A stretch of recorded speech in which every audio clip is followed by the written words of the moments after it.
Thanks చెప్పాలి. So small token of రకరకాలుగా వ్యక్తం చేసుకుంటుంటారు. ఇవన్నీ చూస్తే నేను ఎంత అదృష్టవంతుడిని అనిపిస్తుంటుంది. కాబట్టి ఇంత ప్రేమ చూపించే నా తమ్ముడు చేస్తున్న ఈ కార్యక్రమం అత్యంత విజయం కావాలని మనస్ఫూర్తిగా కోరుకుంటూ వారి ప్రేమకు స్పందిస్తూ నా హృదయపూర్వక అభినందనలు ముందస్తుగా తెలియజేస్తున్నాను. అండ్ చాలా సంతోషం. అండ్ ఈ సినిమా ఇండస్ట్రీలో ఎవరి పని వాళ్ళు చేసుకుంటూ, ఎవరి సినిమాల్లో వాళ్ళు చేసుకుంటూ కష్టపడి పనిచేస్తూ ఉంటారు.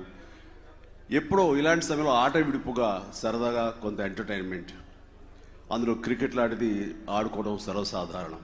అయితే ఇది ఆట విడుపుగా కాకుండా ఇది 10 మందికి ఉపయోగపడేలాగా, ఒక సేవా కార్యక్రమానికి వినియోగించేలాగా, ఆ లబ్ధిదారులకు ఇది ఉపయోగపడేలాగా దీన్ని ఆ ఎంటర్టైన్మెంట్ని ఆ రకంగా తర్జుమా చేయటం అనేది మాత్రం ఈ తమ్ముళ్ళు ఇద్దరికి, తరుణ్ అండ్ శ్రీకాంత్ ఇద్దరికి వచ్చేటువంటి ఐడియా. దాన్ని మనస్ఫూర్తిగా మనం కరతాళ ధ్వనులతో అభినందించాలి.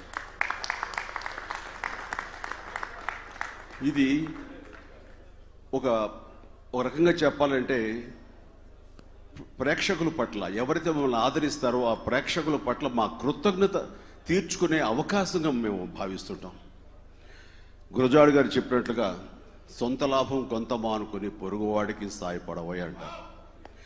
అది ఎంత అక్షర సత్యం అంటే తద్వారా లభించే ఆత్మ సంతృప్తి వెలకట్టలేనిది.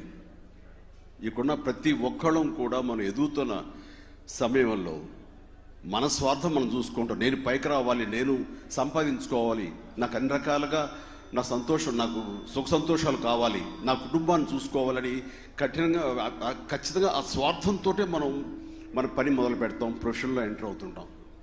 కొన్నాళ్ళు అయిన తర్వాత మనకి సరిపోతుంది, మన కడుపు నిండుతుంది. అప్పుడు పక్కన ఉన్నటువంటి అర్ధాకలితో ఉండేవాడుకో, లేకపోతే అన్నం దొరకని వాడుకో, ఆకలితో సఫర్ అవుతున్న వాడుకో మనం కనుక ఒక చేయూతలు అందివ్వగలిగితే, ఒక ముద్ద పెట్టగలిగితే ఆ వచ్చే సంతృప్తి అంతా ఇంత కాదు. అది అనుభవపూర్వకంగా నాకు తెలుసుకునే విషయం మీతో షేర్ చేసుకుంటున్నాను.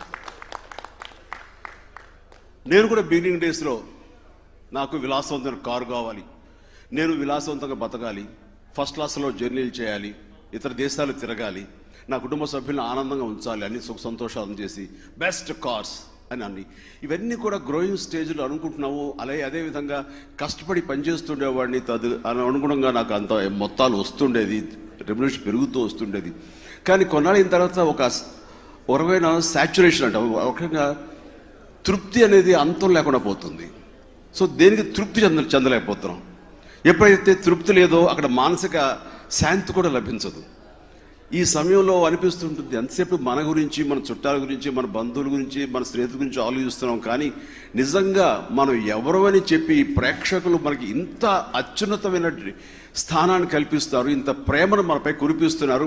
ఇలాంటి వాళ్ళకి మనం ప్రత్యుపకారంగా ఏం చేసామని మీరు కూర్చొని నిశ్చితంగా ఆలోచిస్తే కనుక మీరు ఏమీ చేయట్లేదనే భావం కలుగుతుంది. నాకు అలాంటి భావం వచ్చినప్పుడు దెన్ ఎస్, ఇది కృతజ్ఞత తీర్చుకోవాల్సిన అవసరం వచ్చింది నాకు అలాంటి అంటూ